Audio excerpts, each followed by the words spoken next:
Aloha, everyone. I am Mel, as you know, and today I have a special friend for you who decided that she was going to sit with me in the woods and chat with you, which is awesome. So this is my friend Gretchen.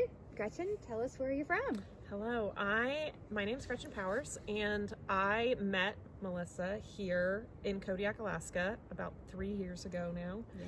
But now we've done a reverse, and I've moved to Oahu, Hawaii, where she has lived in the past. So I've garnered a lot of wisdom from her about life in the tropics, which I'm very unfamiliar with. But it's fun because the flip side to that is Gretchen has lived in a ton of places where cold weather is her sweet spot. And so when we started chatting here, this was the first place I'd lived cold in a long time. I definitely remember giving you some warm layers. There were a lot of down and flannel things that I passed along. And things that I still use that are very cozy. So we thought it'd be a great time, along with Sasha, to spend a few moments. We're here in the woods at Fort Abercrombie Park, and you guys are cozied up, hanging from a tree, and we are sitting on a comfy forest floor. Behind you is Lake Gertrude, which I need to remember to get pictures of because everybody has been asking. She is frozen solid, and little bits of her are exposed, but there's tons of snow on top of her in other places. And it's just still and calm right here. But back off of you a little bit further is the ocean. And I think that's one of the things I really just absolutely love about Kodiak is the fact that you can get the still enclosed water areas and yet still have the ocean. Mm-hmm. And still have the mountains and the trees. It's like everything. So, all right, we are going to share with you a little bit about what we're knitting. And I'm going to let you go first because you look like you've got something amazing on your needles. Yeah, I'm actually working on a very special top secret project that will be given to, it was commissioned by a really good friend of mine. It has some fly fishing. Yeah, I was going to say. Yeah. What do you call them? Flies? Yeah, they're flies. Fly fishing flies? They're flies. I've never done it, so I don't know, but she sent me a picture of the ones that he likes the best. And then, as you knitters probably know, translating that to grid can sometimes work really well and sometimes not. But I sent her an in-process shot, and she's very happy about it so far. It works really well. You like it? That looks good. Yeah. Yeah. So now, just so you can see what kind of knitter she is, let's see the flip side. We're going to see the float side. I love seeing the floats. I feel like it's like backstage access. Oh, it does always look so pretty. It does. And what's really nice is, I think when you're knitting hats and you're knitting garments and just items for people when they're in cold weather, color work is so wonderful because it's got that added extra insulation because it's that layer of floats. The sections that have floats definitely are extra cozy. Yeah. What are you working on? So this is not a top secret, but it is. It's a sweater, and I have been doing this with the 5 minutes, 5 rows. And I've been doing it daily, and I only sit down for the 5 minutes or the 5 rows each day. And so I cast this on the first, and I only work on it a little bit when I'm chatting with you guys, and this is where I've gotten. So this is the hem of a sweater, and this is something that I'm excited about. I was telling you about the Knitters Project Bag Collective membership. Yeah. So this is going to be one of their exclusive patterns. It's awesome. It's the transition. It's a transition knit, and it lets you, friend, if you have ever knit a hat and you've thought, I can't knit a sweater, because sometimes people are like, oh, I'm just a hat knitter. First, we should always never use just. I am mostly a hat knitter. I will acknowledge that. But we should just say we're a hat knitter. We shouldn't disqualify it with that. Because being a hat knitter is delightful. Yes, but I am using it like a gateway. Once you can knit a hat and you know how to do the ribbing, and then you're working and then decreasing, it's the same mechanics, the exact steps for knitting a sweater. Yeah. And if you can knit a hat successfully, I firmly believe that you can knit anything successfully, especially a sweater. So that's what I'm using. And I've got my happy little ball of brown, and I can't wait once this is gone. I've got color changes. what I Wait, like. I'm sorry. When I met Melissa 3 years ago, there was never anything besides brown, black, gray, white, cream, taupe, off-white, blackish brown, charcoal gray in her bag. So Yep. what was that you said about color? I do have colors, but the colors. I did do this one. This is This is a. This is a stretch. It looks like a taupe or a what is that? Like an off purpley gray? A purpley gray. Purpley gray. Yeah, it is. But it matches all my clothes. Yeah. So what I did. There's nothing wrong with neutrals. Yeah. Love a good neutral. And I think for me, I've been slowly incorporating things that I've been sewing into my wardrobe. And did you sew this dress? No. Well, I altered it. It was a really It's long beautiful. dress, and I chopped it up and redid it because it worked better for me with my jeans. But I went through, and this works too, and I try to take colors that I think I'm going to knit with, and I hold them up to my That's really smart. yeah, to my wardrobe, and I'm like, hey, if I'm going to make a sweater, I want it to match. But what I'm finding is that instead of matching, it can contrast. So this is going to be a work in matching and contrast. So yeah, I'm excited about that. Okay, so I'm going to give you guys a quick heads up because we're going to take this conversation in an intentional direction. Gretchen is here only for a few more hours. And oh my gosh, that sun. I know, it's Kodiak is so amazing. There is snow on the floor of the forest. We found a spot where there's not. There is snow behind you. There's the ocean behind you. And coming through the trees is this warm, glowing sun. And it's just incredible. It's really nice. But Gretchen is about to head back to Oahu. And so what's really fun is we have been able to steal away this time together to hike and enjoy being outside, and now to sit and knit. And I think it's fun that we have this, no pun intended, but this common thread together. And I think I would be curious. Hawaii is a place that I spent a lot of time knitting. I think I did more knitting, more sweater knitting in Hawaii than anywhere else other than the Kodiak. How do you find knitting life in Kodiak and on Oahu, and have you met other knitters?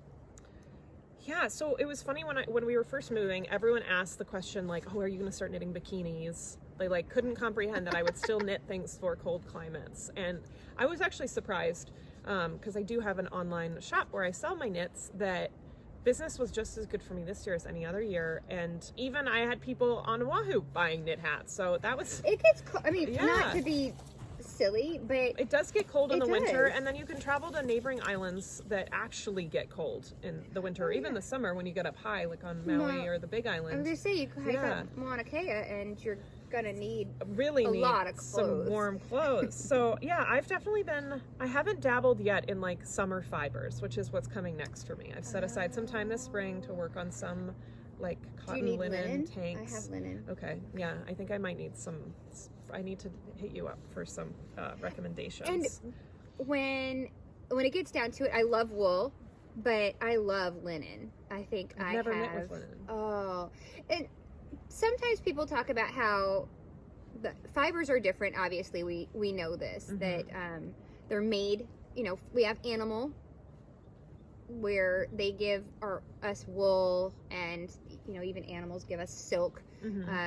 We've got alpacas sharing their stuff and whatever, but plant fiber is a completely different game.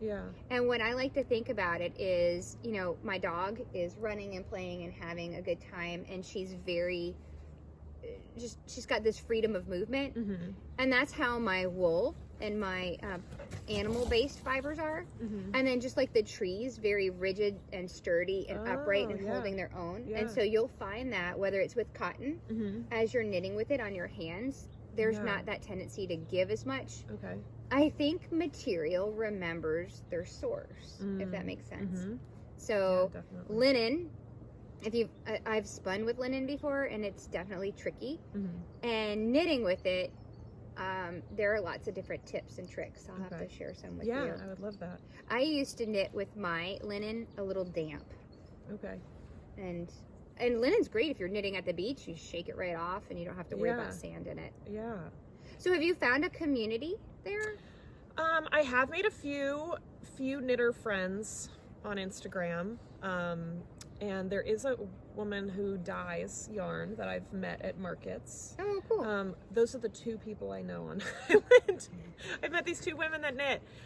So it definitely, it's something people kind of look at me a little funny about, especially when I do it in public while like walking, which I do sometimes. I used to do that here. I was well known for knitting and hiking on Kodiak. And hey, sweet girl.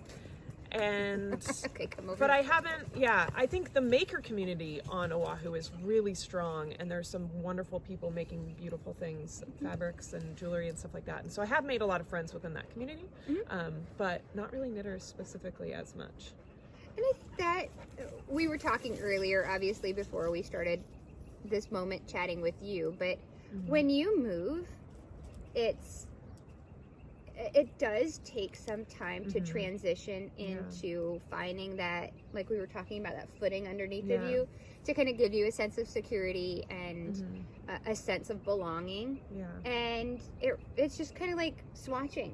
You know, you try a few things, and your idea for what you're going to knit, you try it, and it might not be the perfect ideal bit for what you're trying to do. And that's kind of how, when you move to a different community, you try one community, maybe try a new hobby, and it's great to experiment. But there is that factor, I mean, I know from moving a ton, there is that factor where you do long for that connection. Definitely. Did you have any like yarn stores that you liked while you were there? Because I haven't really discovered on much Oahu, locally. There's one downtown, and I forgot the name of it. On Kauai, there was Hanalei Strings and Things, and now I think it's owned by somebody different, and it's Hanalei Strings. And it was really a cool shop because they sold yarn, but they also sold ukuleles. And so they sold guitar strings, ukuleles, cool. ukulele strings. So that was kind of cool. But I think there's also Twisted Turtles on Kauai. I don't know for Oahu. But what's really cool is indie yarn dyers. You know. And there's so many doing such wonderful work right now. It's really fun. And it's good to support people. Plus, it's kind of fun when you purchase yarn online from different areas. You get a sense of, you know, exploring and taking an adventure from where they are. You turned me on to, is it Svenja? Svenja, Svenja knits, yes. She's just starting. She just started like around like the fall, and she actually lives in Portland, Maine, which is where I lived before I moved here to Kodiak. And so it's been really fun getting to know her better and seeing her in all the places and at the yarn store I love and stuff like that. So they have her locally. No, she was working at one of the, she's a nurse, but that's right. She's doing the yarn stuff on the side, and she's just so lovely. So I definitely check her out. She did she's been doing these like mini sock kits that I saw the winter one. The winter one was literally like shades of Kodiak Ocean. I was gonna say, it looks like right it's behind just all us. these really beautiful wintry blues and teals and grays. And I think that's fun to have, even though they're people that we don't meet like in person, just like the people that when I talk to people online, you're not meeting them in person, but it doesn't discount the fact that that connection is actually authentic and enjoyable. And I think in our time of life where we are right now, it's a great alternative to safely connect with people and visit, just like we are now. I do have a group. Svenja's in it, but the small group, we call ourselves the Maker Besties, and two of them are yarn girls, and then the rest of us are knitters, and we get together on Zoom like once every other month for like what ends up turning into a marathon, like sip and knit kind of thing. And it's so delightful just to share, you know, where we're at with our businesses, what we've been working on lately, and we all actually right now are really committing to trying to knit some like sweaters or garments or things for ourselves, because it's kind of the end of the like busy winter selling season. So it's been fun to have that support, and I think we're kind of, a couple of us are doing a knit along of a sweater that I haven't yet decided which one I'm gonna do yet, but I did order the yarn, so good. it's sitting waiting for me back in a very warm office at my house. I know I do miss Hawaii some days. But I think one thing that makes me feel a sense of peace is the kindredship between the island of Kodiak Yes, and definitely. not as much Oahu, which I love Oahu, but for different reasons. But for Kauai, I feel like Kauai is Kodiak's older, more chilled out auntie. And Kodiak is this wild teenager, even though I think Oh my gosh, Kodiak's I love this probably analogy. longer. I mean, I think Kodiak's older. Yes. But I still feel like she is free-spirited and runs. And Yeah, she's kind of like a rugged, like, adventure woman. Yes. Yeah. You know, I can see her as a lumberjack, Hawaii's too. definitely a bit more, like, free-spirited. Yeah. Connected to the elements. And, I feel like when I get the picture in my head, I just picture this older auntie that I knew on Kauai, and she's in her mu'umu, and she's sitting on the beach, and she's staring out at the ocean and just enjoying the sun, and that's how I picture Kauai. Yeah. And then I feel like Kodiak is that kid that the auntie is trying to enjoy this peaceful moment, and the kid is like running everywhere and like playing all the things, and oh my gosh, today we're gonna be freezing cold and bundled, and then tomorrow we're gonna be stripping off our clothes because it's almost 58 degrees. So yeah, I just feel like they have, but they both, like you said, are so connected to the elements. Yeah, to Mother Nature, Mother Earth. And I feel like when we knit, I think that kind of completes that whole connection. I just feel, I feel really grounded when I knit. I definitely agree with that. And I think, like, I love what you've said about the fibers kind of carrying a bit of story of where they came from. And I think that's why I love Fair Isle knitting so much and doing color work, because, like, if I'm looking at this hat right now, like, I bought these yarns all in different places from different people. One was a gift to me. This is Space Cadet from, like, the beginning of, like, getting to know you. Oh my gosh, I've is had that the the gray? I was looking at that and I thought that looks It's like like drizzle. your favorite gray. Yes. I was thinking, I love this. Yeah. And I love how you have a good sense of color. Thank I you. see that and I'm like, oh my gosh, that looks like so much fun to knit. Never in a million years would that come to me on my own to put those colors together. But they work perfectly. Thank you. I mean, honestly, when I start these hats, I always know, like, okay, this one, for example, needed the flies on it. But besides that, I just kind of make it up as I go. And there are times when I'm like, did I really go down like a weird color sidetrack? But then I like to try to stick with it, because oftentimes I feel like you need to listen to your gut. And, and eventually I'll bring it back, all the colors will be brought back together here in a little bit. And we're going to wrap up on that note because I'm cold. Yeah, my toes But are one thing I was going to crispy. say is I love what Gretchen just shared, that belief that you have that intuition and you have that ability inside of you to go down a path and to maybe be a little fearful. Not fearful, that's the wrong word. Fearless. Yeah, fearless, but like you have a little bit of doubt, like where is this going? But you know what? I may not know where it's going, but I'm super cool with the fact that it's an adventure. Yes. And I can bring it around and make it work. And I love it. Thank you. There are flies. I'm gonna take it for a quick walk. Okay. So you hold this for a second. I'm gonna bring it closer to you guys to show. On a hill, I've got my crampons on and they're slippery. So there are the flies. Could you not just die? Those are adorable. And you know what? I have seen a lot of Fair Isle before. I've never seen flies. Yeah, I've never done them before, and I've done some weird things that people have requested over the years, but... Next you gotta do is shakas. I do. I need to figure that out for sure. Okay.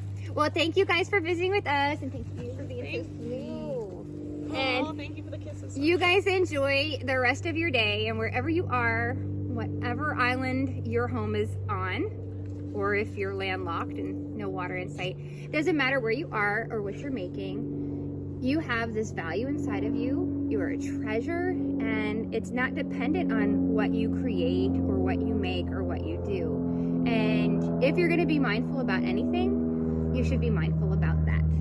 So until next time, thanks for joining.